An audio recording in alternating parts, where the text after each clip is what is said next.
Hi, my name is Amairani Ramos, and today I'm going to be talking about physician-assisted suicide. Our proposition is that the U.S. should provide physician-assisted suicide for terminally ill patients. And to clarify the definition of physician-assisted suicide, physician-assisted suicide is a voluntary termination of one's own life by the administration of a lethal substance with the direct or indirect assistance of a physician. Physician-assisted suicide is a practice of providing a competent patient with a prescription for medication for the patient to use with primary intention of ending his or her life. So compared to euthanasia, which is where they inject you with something to die, physician-assisted suicide is when they give you pills, you go home, and you decide whether you want to take the pills or not. My significant claim is that not having physician-assisted suicide causes problems.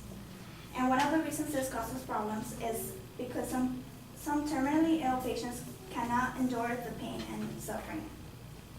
So medicine is supposed to alleviate the pain and suffering of a patient. However, lately with medical technology,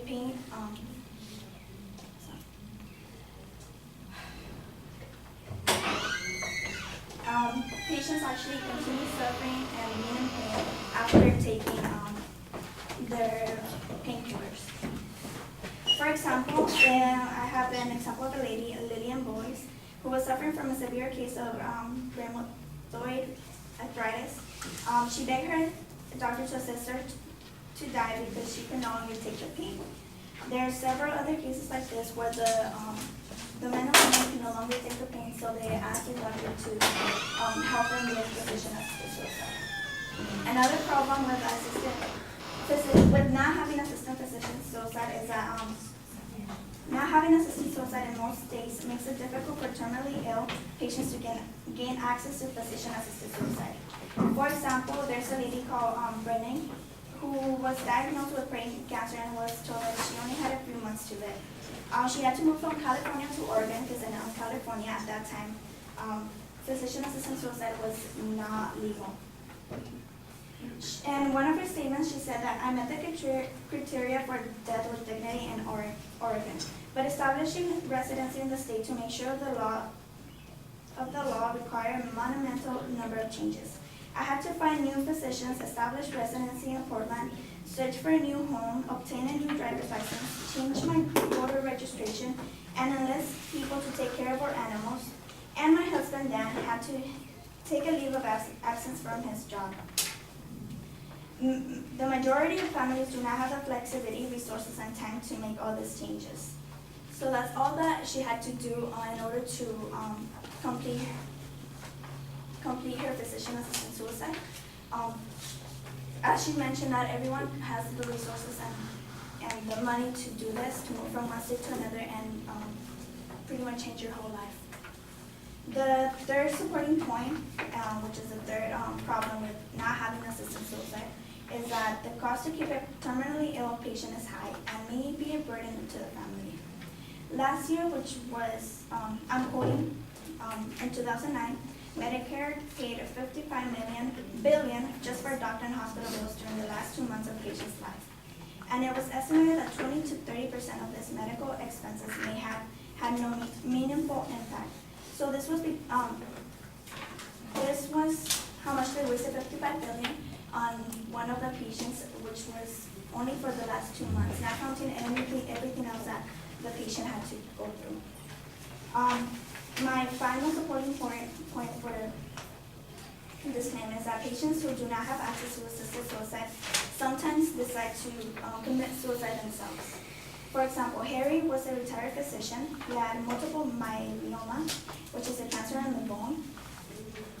Since he lived in California where assisted suicide was illegal, he had to be able to take his life without help. He walked into a bedroom, put a plastic over his back, and opened a bedtime hidden. A few minutes later, he was dead. There's other cases like this where the person themselves has to take their own life because they don't have the money or resources to move to another state and allow a physician to help them. My inherency claim is that the current system makes it illegal for most states to perform physician physician-assisted suicide. Currently, there's only 5 states where physician-assisted suicide is legal. The 5 states are California, Montana, Oregon, Vermont, and Washington. Oregon is the one that had it for the longest. They passed the Oregon physician-assisted suicide in November 8 of 1994. And as a result, doctors who illegally help patients in assisted suicide are also tried as murderers. There's an example of Jack Kevorkian, who became a pathologist who assisted people suffering from medical conditions and ending their lives. After years of conflict with the court system over the legality of his actions, he spent 8 years in prison after a 1999 conviction. So as you can see, there's many problems with not having a physician-assisted suicide. So our solvency claim is that implementing a system similar to Oregon's Dignity Act will solve the problems in the United States. Oregon's Dignity Act has many regulations to prevent abuse of the assisted suicide system.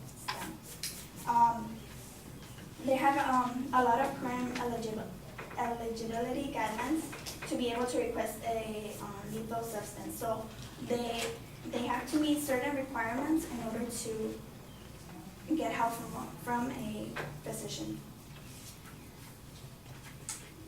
Some of the requirements include the patient must be 18 years old, an Oregon resident, and able to make sound medical decisions and diagnosed with a terminal disease with 6 or fewer months to die.